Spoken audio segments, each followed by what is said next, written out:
Gibbo presents. It's Gibbo, and right now I'm joined by founding members of King Turbo Sounds, who are now back working together again after their much publicized split. It is Ricky and Slingshot. Guys, how are you doing? Bless. We're good, you know? Good to go. Good to see you for the first time. I haven't really seen much, but see you now. You can see me, but all the people watching this on YouTube can't. Before we get into details about the reunion, I need you to take me back and tell me exactly why the split occurred. Had tension been building between you two for a while, or was there one event in particular which made you part ways? As far as I could see it, it was more to me like vision. Everyone has their vision of how the business is supposed to run, and we both try to accommodate those visions. And then as you get older, you get more strength or more vision towards what you're thinking of. So I was thinking on a certain way, and maybe Andrew was thinking a certain way too, you know, but we did the vision thing together for a while, and then we decided to take our own separate visions to the next level. So where did your views differ in terms of visions for the future of the sound? When or why?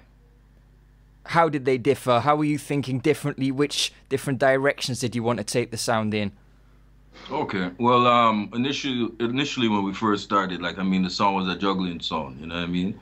So some of us want to keep it at that point juggling, some wanted to do the strictly clashing, you know what I mean? So it's just, we had so many different facets to the song, you know what I mean? But right now, as we developed our own side, it just made each side stronger, and then we figured that if each side is going good, why not put it together and move forward as one unit again, you know what I mean? Because a lot of the sounds don't really want to see us come back together.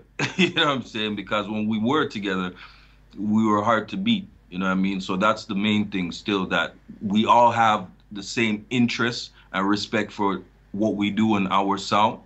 And so we figured out that if we come back together and move forward as one, then one, we give the people what they really wanted, and that's like a Canadian champion really to go out there and deal with some of the international sounds on a level. And two, just makes us stronger as a unit, you know? So it's like the 5 deadly venoms, you know what I mean? Everyone has their specific thing, but together, you know, it's hard to beat us, them we're there, you know? And on top of it, beating us was not only just clash, it was every aspect of the game. We were juggling sound first, like Slingshot said, so we were juggling our asses off, so to speak, and we were juggling against the top juggling sounds of the world. Them time now, Black Chinese just came out, and Stone Love, and what's the song, Players, the gal them sound, right? So we were juggling against and Renaissance them, not against, but back in the days, clash was kind of subliminal, so we knew tonight we're juggling against them big sound that we have to out juggle them or play and make Toronto or Canada people proud. So it's not, when we say beat, it was more like just outdo whoever we were up against. It wasn't, because we weren't always clashing, you know? But yes, Gibbo. We'll touch more on the actual reunion and the plans for the future in a second, but I want to know, how often did someone come up to each of you guys during the split and say, we need to see you back together again, we need to see the original King Turbo back on the roads? All the time. For me, all the time, man. Every minute, always. There's a lot of sounds don't have actual fans. I'm not gonna say this lightly. I mean like real fans. You know what I'm trying to say? A lot of artists don't have fans. They just have like general reggae lovers, and then they happen to be hearing about that artist. But there's certain artists that have fans. And we actually had fans from back in the 80s and in the early 90s, I mean the 90s, sorry, that was hurting that we were not together for personal reasons and because in terms of them getting their music how they want it, you know? So had a lot of fans, like real fans, not just the little reggae lovers or the nowadays dance hall crews. We had the real fans, them coming who knew us personally and came to us and give me our talkings, you know? So yeah, we had a lot of that. I had a lot of that. But nothing before its time, you know what I mean? That's what it's all about. Nothing before time, you know? So it's time. When you were playing separately, did you think there was any chance you'd ever reunite? There's always that in the back of your mind, but you know, we kind of do things in the moment, you know what I'm saying? So right now we're just dealing with whatever we're dealing with, you know, whether it's juggling or clashing. But there's always been that in the back of your, you know, back of my mind. What happened if we link up again? What would happen? Can we link up again? You know what I mean? Everyone has passed that in a conversation. So, you know, this is the time it happened, and now we're moving forward, you know? So let's get into details about the reunion itself. How did it come about? Who reached out to who? And how did the discussion go? Boy, Gibbo, you coming like you're a journalist for real. The people need to know. The people need to know.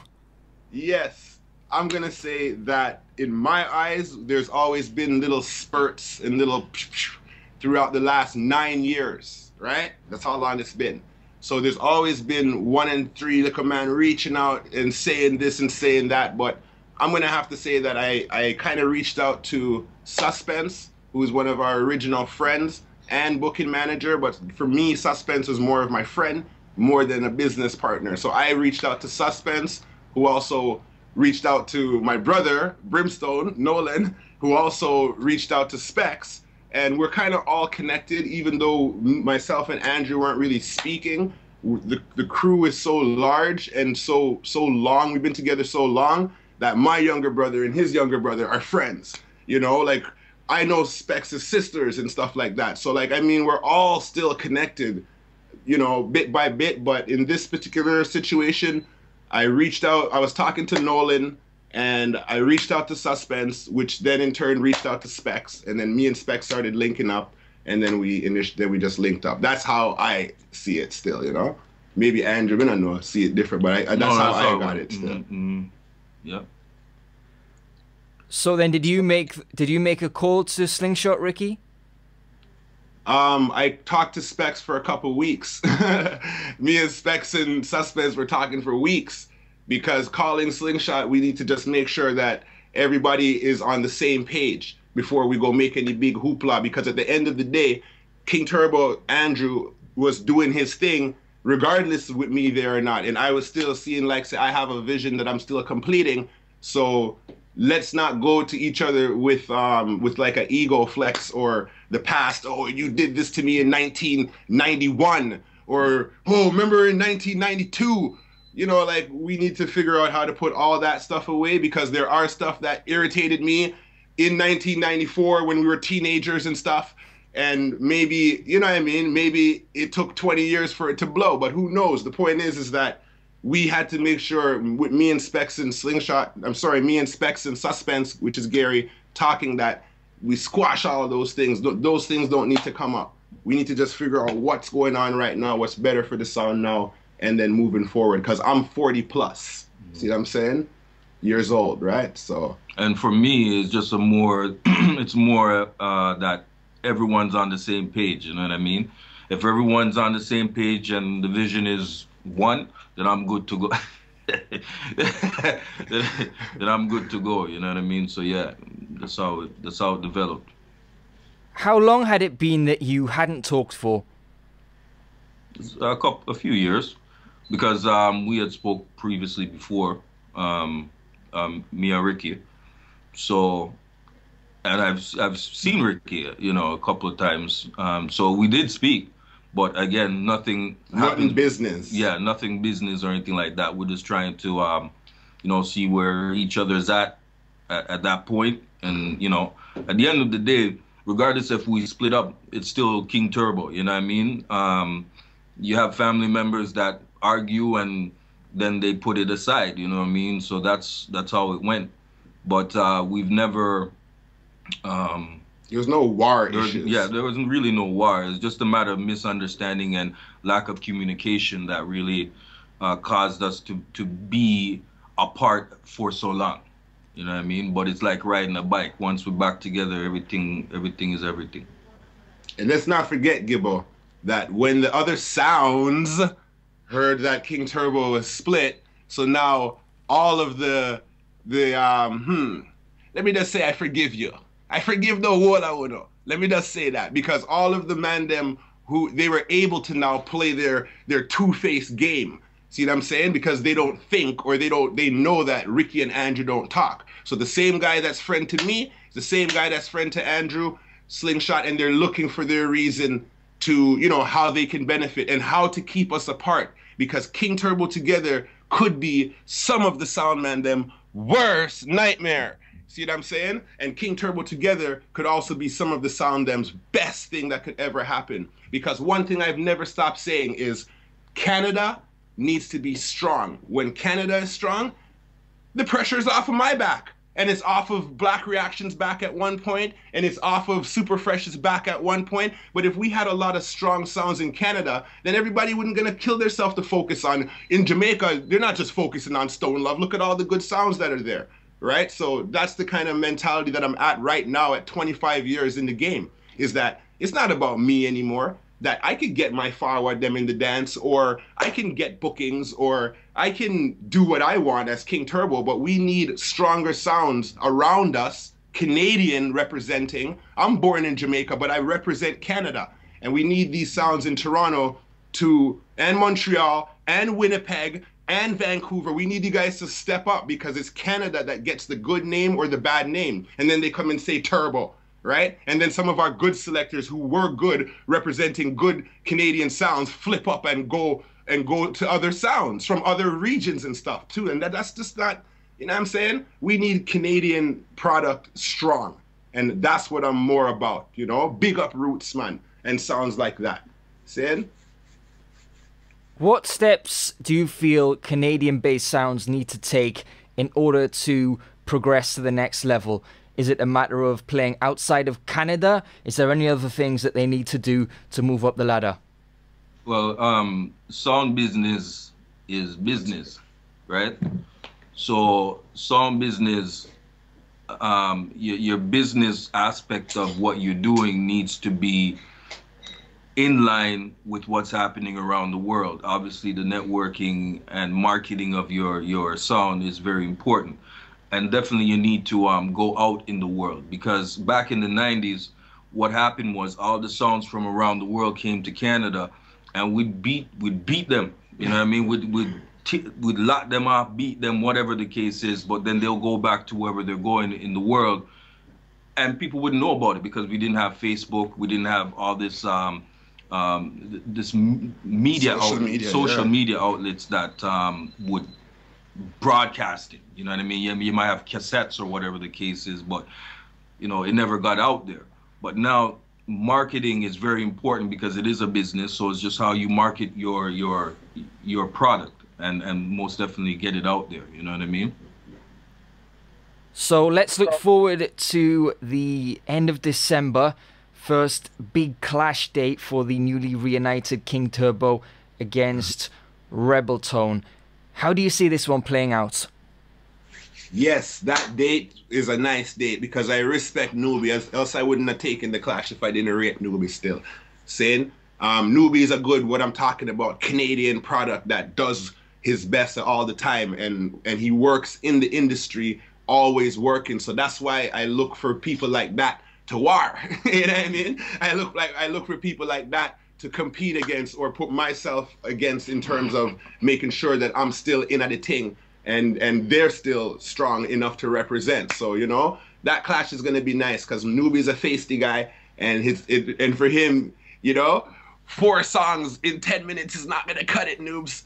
But, you know what I mean? We're at Newbie still, and he loves to chat off his mouth, and I can do the same thing. So we're going to have a fun night that night. The ladies, don't come there expecting that you're going to get the juggling Newbie and the juggling Turbo. Don't even bother. War Angels, come on out. because it's going to be a lot of talking, lots of things to say to each other, right? Yeah, man, that dance is going to be nice. One-on-one, he's the champ from last year. And just because Turbo has a bag of chew, don't take it simple. Remember, said Newbie won World Clash with years ago with less than he has now. So Newbie's very good competition. I like it. That's good, strong Canadian competition that night, you know? Yeah, man. And do you have any other clashes booked or in the works for 2015? Working on a few things now, but they're not official, so we can't really talk about them still. But just remember, King Turbo is going to be clashing still, you know what I mean? We're back as one group, and yes, we're going to be clashing. I would have probably come and sneak up on you in the UK there, Gibbo, saying, because there are a few, there's somebody that's working with me right now very well in the UK who's looking to put together April, around that time, UK tour, maybe 7 cities, saying hopefully one of them is yours, Gibbo, right?